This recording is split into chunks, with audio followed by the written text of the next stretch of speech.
We have a woman, a young woman who's, I'm not allowed to say it because usually it's the end of your political career if you say it. She's a beautiful young woman. Now, if you use the word beautiful in the United States about a woman, that's the end of your political career, but I'll take my chances. Where is she? There she is. As China deepens its presence in Latin America, what role do you see for the U.S.? I just like to watch her talk. Sorry, no? Okay. Good job. Okay, thank you. Good job. Thank you, darling. Beautiful black women are wearing a MAGA hat last night on television. Beautiful people. And they said, we don't care who comes, just stop the crime. They don't care, frankly, they don't care if it's National Guard, military, send in anybody you want. I know that maybe it's not like the biggest problem facing America, but Donald Trump might be becoming dangerously horny these days. We've got a gooner in chief that can't seem to focus on the topic at hand for even 10 seconds. He's there with like the head of Italy, and he's like, I gotta call her hot. I know that it might end my career, but she's just too hot. I gotta say it.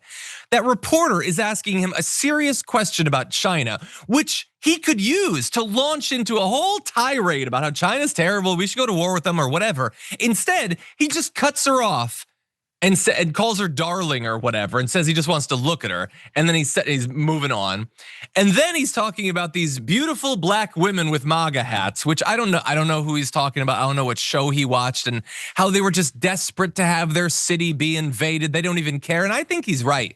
I think they came to him with tears in their eyes and said, "Sir, conquer me, sir, please conquer our city with the federal government," in his mind. But that's how he sees it. That's the filter he sees things through. And it's not just like women on the periphery of his life that he's doing this with.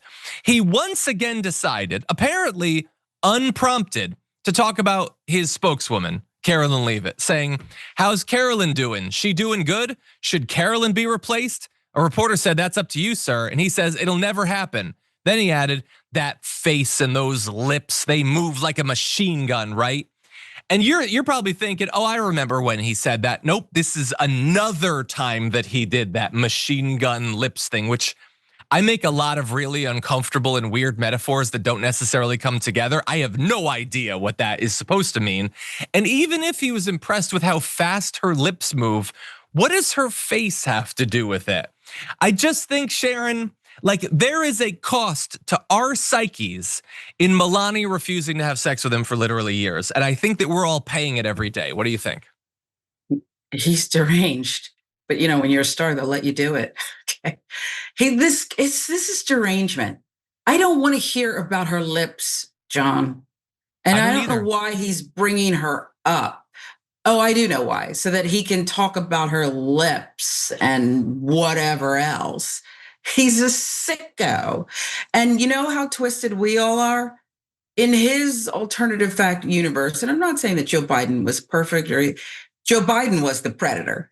Remember when he talked about how Joe Biden was, and he's grabbing women, he's a close talker and all this stuff. This guy he just said this. You're not pulling up something from like 10 years ago from the first campaign.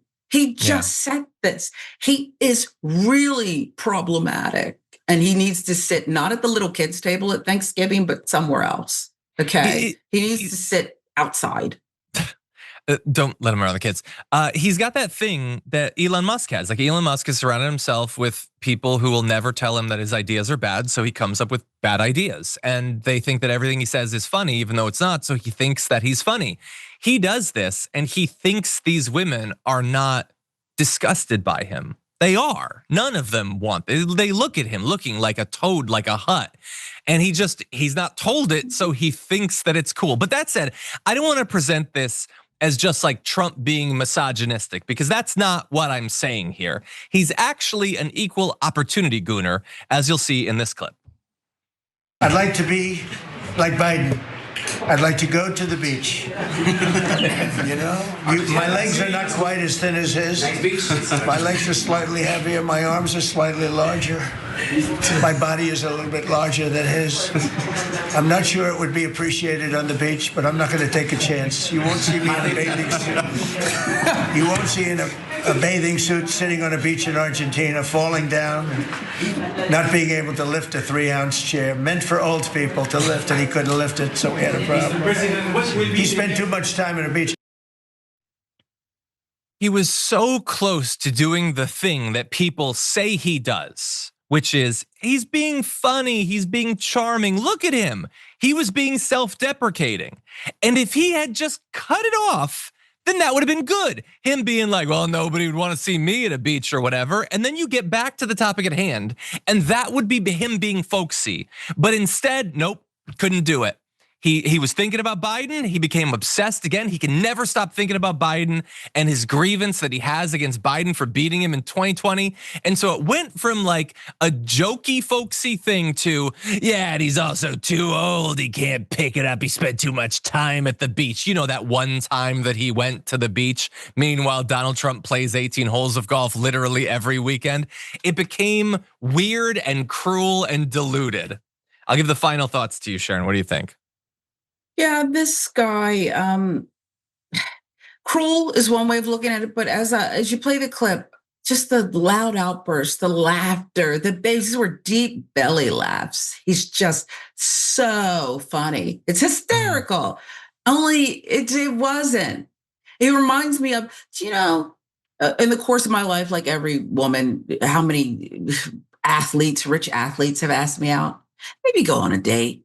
And he's just, when people tell you from the age of 14 how funny and great you are because you can dribble a ball or throw a football, you don't have a sense of self. Unlike the rest of us who had to grow up and kind of earn friends and learn different things about social construct, a lot of times these athletes don't know. So they just think everything is funny and everything is great. And that outfit is ridiculous, by the way, but they're wearing it on TNT. And it's just so stupid. And this is what it reminds me of.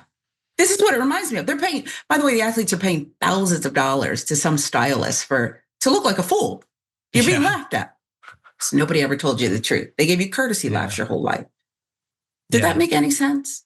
No, I know exactly what you mean because I often get asked out by rich athletes too. So yeah, no, relatable. They are. Trust me. me. There's not going to be a relationship here. Stop DMing me, God. Hey, what are we going to talk about? There's nothing to talk about. It's not funny. Yeah. No, I do get you.